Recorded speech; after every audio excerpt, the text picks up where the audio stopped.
আসসালামু আলাইকুম আমার সকল বন্ধুরা। দেখে আজকে আমি ধানের পাতা নামলাম মানে স্প্রে করতেছি, স্প্রে করে ওষুধ দিব। আপনারা দেখেন 3 স্টেপে আইছি, মানে এখন ওষুধ দেবার টাইম হয়ে গেছে। আজকে আমি ওষুধ দিব এই ধানের জমিতে। দেখেন আপনারা 4 ট্যাঙ্কি ওষুধ লাগবে, দুইজনে দিব দুই ট্যাঙ্কি করে। তো কথা হলো ধানের জমিতে আমি আপনাদের বিধান তোলার থেকে আজ অব্দি ভিডিওটা করে আছি। একদম আল্লাহ বেঁচে গেলে কাটাতরি ভিডিও করবো। যার এই ভিডিও দেখে যে একটা কামের সহায় হব, তিনি আমাকে কমেন্টে বলে দেবেন যে না কাজটা ভালো করছি না খারাপ করছি। যে কথা হলো এই স্প্রে করার একমাত্র কারণ হলো কীটনাশক, আগাছা আরও পাতার যেটা চেহারা তার জন্য করা হয়। আরও এই ধান চাষকে ঠান্ডা রাখে, ধানের গাছকে। ধান চাষে আপনার ব্যয়বহুল খরচ কম। আমি মাত্র একবার হচ্ছে এই স্প্রে করতেছি। আপনারা দেখেন কে কোথায় থেকে দেখতেছেন, আমাকে কমেন্টে বলবেন এই চাষটা করে কে কে লাভবান হন, আর এই চাষটার আরে কি লুকায় আছে। তে স্প্রে মেশিন আমি হাত দিয়ে যেতে যেতে পাম্প করে আমি দিতেছি। আরও পদ্ধতি আছে, মোটর দিয়ে হাত দিয়ে পাম্প করতে লাগে না। যে ধানের যেটা চেহারা, যেটা গুছাই, যেটা রকম এই বছরটা আপনারা জানাবেন বেমার হয়েছে কি না হয় নাই, বা আর কি দিতে হবে। আমিও নতুন নতুন চাষ করতে নামছি। যারা যারা নতুন করে করবেন আমার এই ভিডিও দেখে কিছু কথা শুনে করতে পারবেন। দেখেন হিউজ বিপ্লবে ভরা গ্রিন হারভেস্ট, পাথারে পাথার আপনাদেরকে দেখাবো। এই দেখেন খালি ধান ছাড়া কিছুই নেই।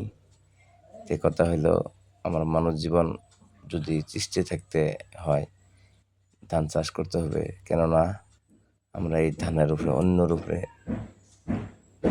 করে ডিপেন্ড করে, আমরা ভরসা করে আমরা খাওয়া দাওয়ার জন্য করি, ব্যস্ত থাকি। এই ধান ছাড়া আঙের খাওয়ার কোনো বস্তু নাই। ভাত অন্য হইলো ভাত, ভাত হইলো মানুষের প্রধান খাদ্য। আঙের এই ভারতে ধান চাষ বেশি হয়, সেই জন্য মানুষ বর্তমান গরিব মানুষ খুব কমই পাওয়া যায়। তার মানে যদি ঘরের আপনার কটা ভাত থাকলেও নুন মরিচ দিয়ে হলেও পেটটা শান্তি করে খাইতে পারবেন। তাই আমি ওষুধ দিতেছি, আবার আমার ভাইস্তে ওষুধ দিতেছে 2 মুড়ের থেকে 2 দিনে দিতেছি। ওই যে আমার ভাইস্তে দেখবেন ওষুধ দিতেছে। কথা হলো আপনারা পাশে থাকবেন, আমাকে সাপোর্ট করবেন, লাইক করবেন, শেয়ার করবেন, আর আমার পেজটা ফলো করে দিবেন। আমি সেই জন্যে আপনাদেরকে এই নতুন বিনোদন, নতুন নতুন ভিডিও নিয়ে আপনাদেরকে সামনে তুলে ধরি। ভিডিওটা ভালো লাগলে নিশ্চয়ই আমাকে সাপোর্ট করে আমাকে আগে দিবেন। আপনাদের দোয়ায় আমার সব। আপনারা যদি আমাকে সহায় না করেন আমি আগ বাড়তে পারবো না। আপনারা আমাকে সহায় করবেন, আরও আমার পেজটা ফলো করে আমাকে আগ বেড়ে দিবেন। আমি এটাই বলছি আপনাদের একদম মিনতি কারোবার করি। আপনারা আগ বেড়ে দিলে আমি আগ বেড়ে দিতে পারবো, আর আমি আপনাকে ফলো করে আগ বেড়ে দেওয়া লাগবো। এটাই হলো পৃথিবীর নিয়ম। আপনারা ভিডিওটা দেখে কেমন লাগলো আমাকে কমেন্টে জানাই দিবেন, আর কে কে কোখান থেকে দেখছেন আমাকে জানাই দিবেন।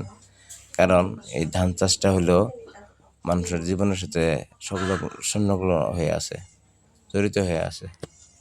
ধান চাষে মানুষের বহু উপকার হয়, মানুষের জীবনধারা বহু সহায় হয়। খাওয়ার জন্যে অন্য জোগাড় করার লাগলে এই ধানের থেকেই হয়। চাউল, মুড়ি ইত্যাদি সব ধানের থেকেই হয়। তো আপনারা ভিডিওটা দেখে কে কোখান থেকে কেমন লাগলো, কার মনে ভালো লাগলো, কার মনে খারাপ লাগলো কমেন্টে জানিয়ে বলে দিবেন। আমি সংশোধন করার জন্য চেষ্টা করব। আর বেশি বেশি করে আমার এই ভিডিওটা আপনারা দেখবেন। আমি আজকের থেকে কাটা তৈরি একদম কাটে যে ট্রেক্টর যে মলন মারে এই তৈরি আপনার করে দেখাই যাবো। একবারে বিজনতলা থেকে কাটা তৈরি আপনার করে দেখায় কেরা কিরম কয় মন ধান বিঘাত রপ্তানি হলো ওইটাও আমি দেখাবো। তাই আপনারা দেখেন, এটা পরিবেশের সাথেই সংযোগ। পরিবেশে কোনোদিন মানুষকে ধোঁকা দেয় না, মিথ্যা কথা বলে না। এটা একটা পরিবেশে ভরপুর। দেখেন গ্রিন হারভেস্টে হিউজ বিপ্লবে ভরা দুনিয়া। ওই যে আমার ভাইসটাও, আমি একবার বললাম ভাইসটাও দিতেছে আমার লোকের ওষুধটা। ভাইসটা 1 মিনিটে দেয়, আমি 1 মিনিটে। আর চাষটা করা হয় ট্র্যাক্টরের মাধ্যমে, প্যাক দেওয়া হয়, স্যালো মেশিন দিয়ে করা হয়। যে স্যালো মেশিন দেখেন, এই যে পাথারে স্যালো মেশিন ফিট করে দিছে। পানির জন্য স্যালো মেশিন দরকার। আর বেশি পানি না দিলেও গাড়ার পর 2-1 দিন পানি দিতে হয়। তো এইখানে শেষ করতে ভুলে মাফ করবেন। খুদা হাফেজ। আসসালামু আলাইকুম।